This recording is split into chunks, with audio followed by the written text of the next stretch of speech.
For years, experts promised AI would enhance workers, assist industries, and create more jobs than it destroys. They said the same thing about automation, globalization, outsourcing, mechanization, every economic tidal wave that gutted the middle class. But 2026 is different. This time the wave isn't coming for one sector or one class of workers. It's coming for everyone at once. This is the first job collapse in history where the pink slips aren't printed by HR. They're generated automatically by the software that replaced you overnight, silently, without overtime, health benefits, or a complaint. Companies didn't downsize. They upgraded. What began as convenience has become catastrophe. AI scheduling tools replaced assistants. AI code generators replaced junior developers. AI call bots replaced customer service teams. AI cashiers replaced grocery clerks.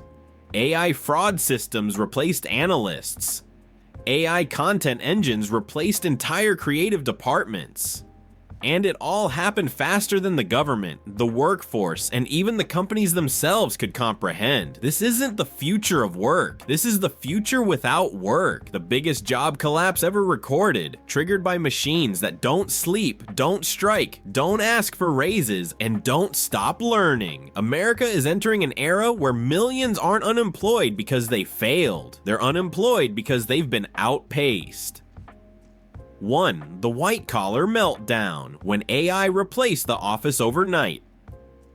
For decades, white-collar workers believed they were untouchable. Automation might take the factory worker, the cashier, the warehouse picker, but not the analysts, not the coordinators, not the managers, not the college-educated professionals who lived in spreadsheets and email threads. They were the knowledge workers, the backbone of the modern economy, the ones who moved information instead of boxes. But in 2026, the collapse of white-collar America happened so fast that even economists struggle to explain it. It isn't a slow bleed. It isn't a gradual shift. It's a sudden vacuum. Millions of jobs erased by software updates. One moment people are logging into Monday morning meetings, the next the meeting is gone because the algorithm they helped train now runs the entire department. AI didn't replace white-collar workers in theory. It did it in practice, and it did it mercilessly. Take the corporate office. What used to require a team of assistants, schedulers,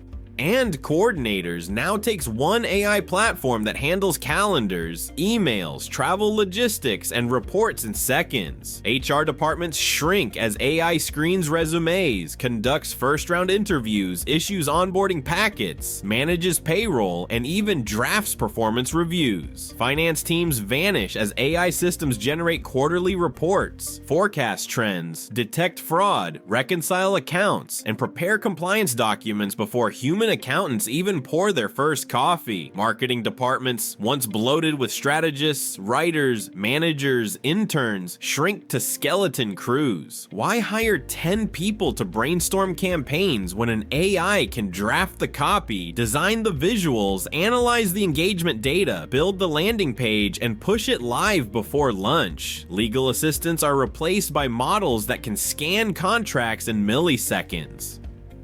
Entry-level programmers are replaced by code generators that write, test, and debug without asking questions. Sales teams are replaced by AI bots that cold call, follow up, negotiate, and schedule demos at scale. The scariest part is not that AI took white-collar jobs. It's how quietly it happened. Companies didn't announce mass layoffs. They simply didn't refill positions. They froze hiring. They automated workflows. They rewired entire departments behind closed doors. And then the layoffs began. Soft at first, then sharp. Thousands of office workers who spent years climbing corporate ladders discover those ladders have been ripped off the wall. Their skills aren't outdated, they're redundant. The job descriptions they once competed for simply don't exist anymore. Worse, the collapse spills into the places no one expected.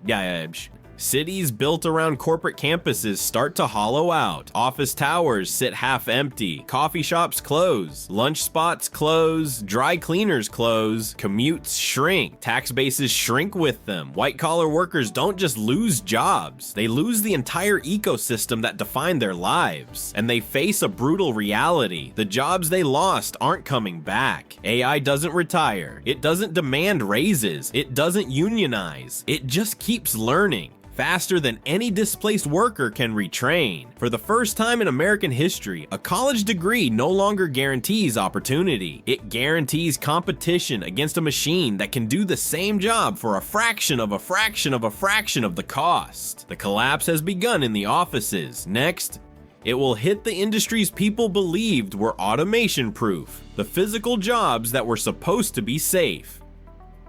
2. The blue-collar blind side. When automation reached the jobs.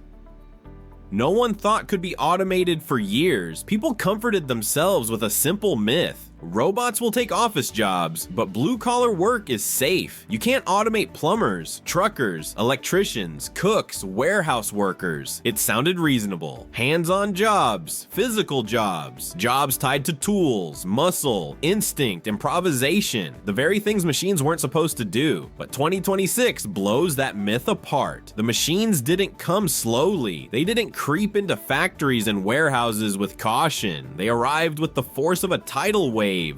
And the industries that once defined the American working class got swept under before they even understood what hit them.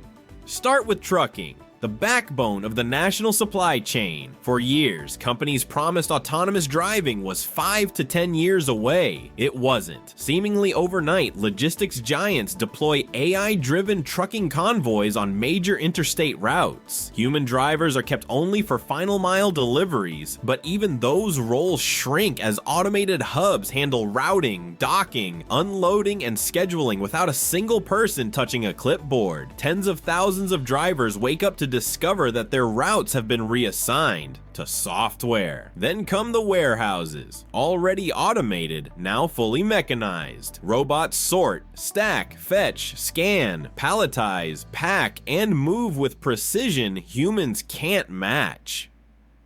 A warehouse that once needed 300 workers now needs 40 technicians and 3 supervisors. Everyone else is replaced by machines that never sleep, never call in sick, never ask for overtime, and never miss a barcode. Retail collapses next. Self-checkout was just the warm-up act. The new generation of AI-driven retail stores runs with almost no staff. Cameras track inventory. Sensors register items as customers pick them up. Payment happens automatically at the exit. No cashiers, no stock clerks, no night crews. The labor cost savings are too tempting, and once one chain adopts it, the rest must follow just to survive. Food service falls just as fast. Fast food kitchens become automated lines where robotic arms flip burgers, fry potatoes, prepare sandwiches, clean grills, and assemble orders.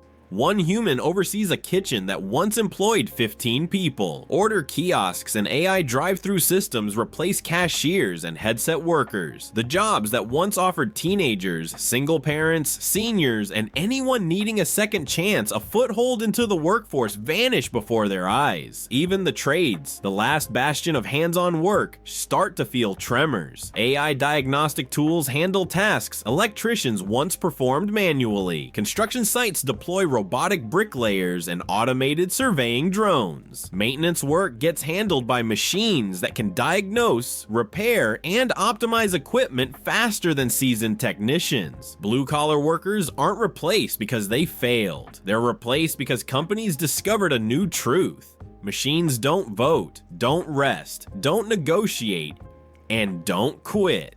The collapse hits communities the hardest. Small towns built around warehouses or distribution hubs start to empty out. Truck stops close. Diner parking lots stay empty. Highway exits that once thrived become ghostly pockets of decline. People who once took pride in physical labor feel something deeper than economic loss. They feel erased. The working class spent decades being told robots would do the dangerous jobs. But in 2026, robots are doing the desirable jobs jobs. The stable ones, the well-paid ones, the ones that kept families afloat. And this is only the middle of the story. Next comes the collapse no one saw coming, the one that hits the people who believed creativity was their shield.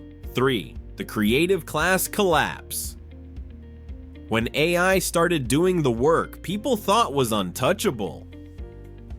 For as long as anyone can remember, creative workers believed they were safe. Machines could weld, lift, assemble, calculate, but they couldn't imagine. They couldn't write poetry, design logos, compose music, craft narratives, illustrate worlds, or dream up the kind of ideas that fuel culture. Creativity was supposed to be the last human frontier, the one domain automation could never conquer. Then 2026 arrived, and that frontier fell in a single year. Not slowly, not subtly, completely. It begins with the first shock.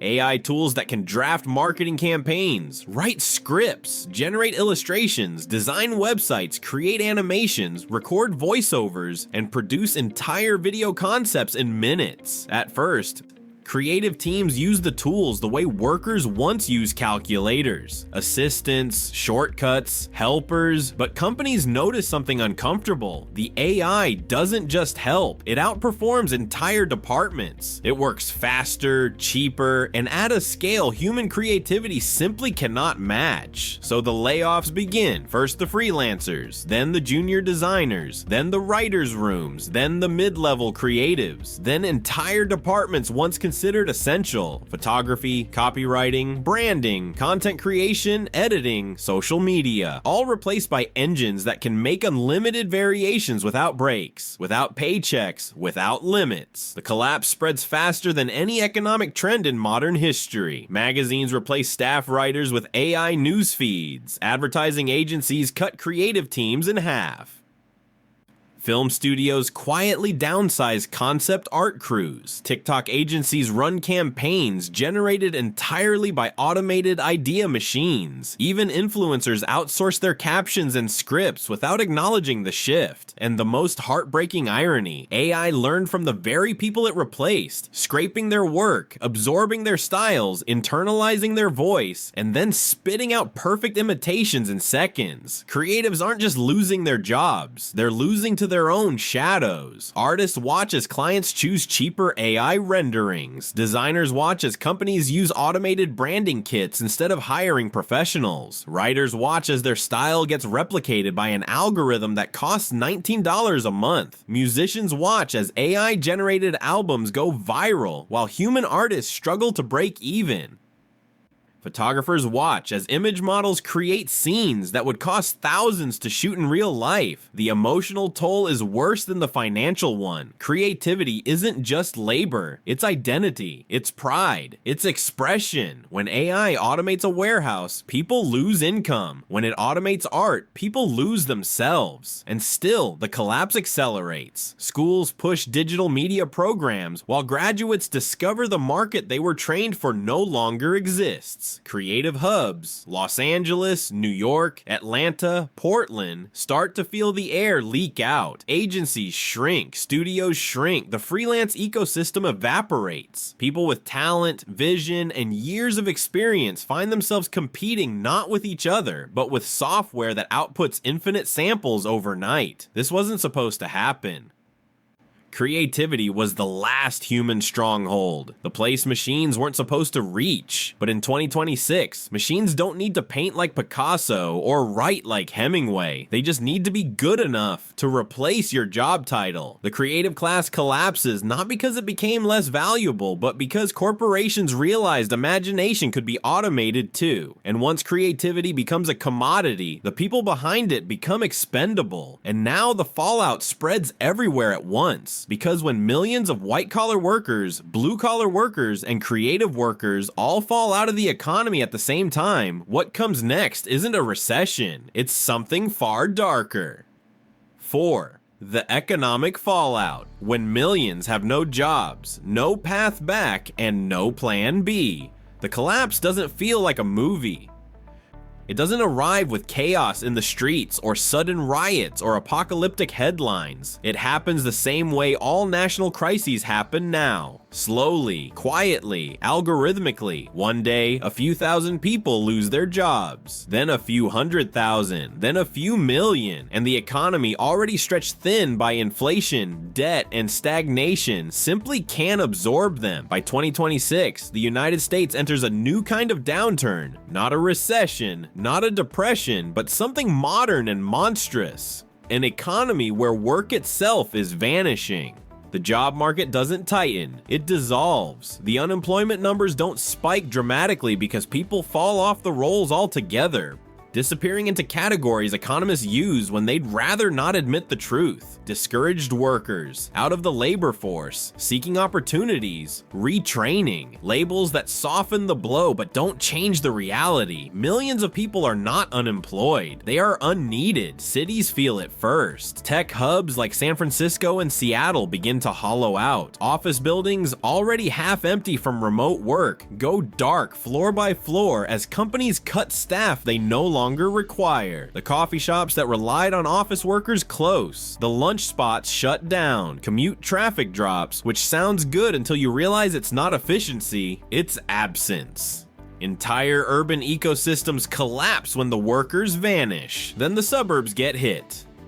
The white-collar families who once anchored these communities start burning through savings. Mortgage payments don't shrink just because their salaries disappeared. Credit cards become lifelines until they max out. Cars get repossessed. Medical bills go unpaid. The safe neighborhoods begin to fray as homeowners quietly realize their income streams died, and there's no version of the future where they return. Rural America, already battered by automation and economic abandonment, enters something darker. Towns built around warehouses, trucking corridors, or manufacturing hubs see entire income bases evaporate. A single automation upgrade wipes out 20% of jobs in a county. A single warehouse redesign eliminates 300 paychecks. A self-checkout shift kills what's left of entry-level work. With no jobs to backfill, communities drift toward irreversible decline, and the government, it's overwhelmed. The safety nets were designed for temporary layoffs, not structural extinction. Unemployment insurance wasn't built for millions of workers whose fields no longer exist. Politicians talk about retraining, but retraining for what? AI doesn't need retrained workers, it needs none at all. Meanwhile, the economy enters a death loop. Fewer workers means fewer consumers. Fewer consumers means fewer businesses.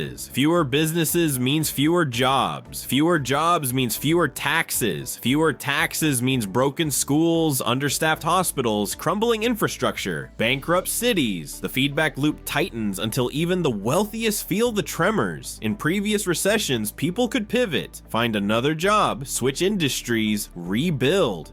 But this collapse is different because it isn't the result of a broken economy. It is the result of a changed economy. The jobs didn't pause. The jobs disappeared. Families begin sharing homes, grown children moving back with parents, grandparents moving in with their kids, multiple generations under one roof because rent is impossible without multiple incomes. Entire apartment complexes become modern boarding houses. The middle class becomes a memory. Poverty becomes normalized. Side hustles become desperation, and beneath it all sits a quiet dread no one is ready to say out loud. What happens to a society when tens of millions of people have no economic purpose at all? Human beings weren't built for idleness. They weren't built to watch machines take their roles while they sit on the sidelines. The collapse is economic, but the consequences are social. Loneliness, resentment, despair, political extremism, and an identity crisis that sweeps across generations. AI didn't just take jobs, it took the story people told themselves about who they were and what they were worth. And that is the fallout America now faces. Not just a job crisis, but a meaning crisis. Not just unemployment, but obsolescence. Not just a downturn, but the unraveling of a society built on the belief that hard work guarantees survival. In 2026, millions discover the new truth. Hard work doesn't matter if the machine does it better, and there is no plan B.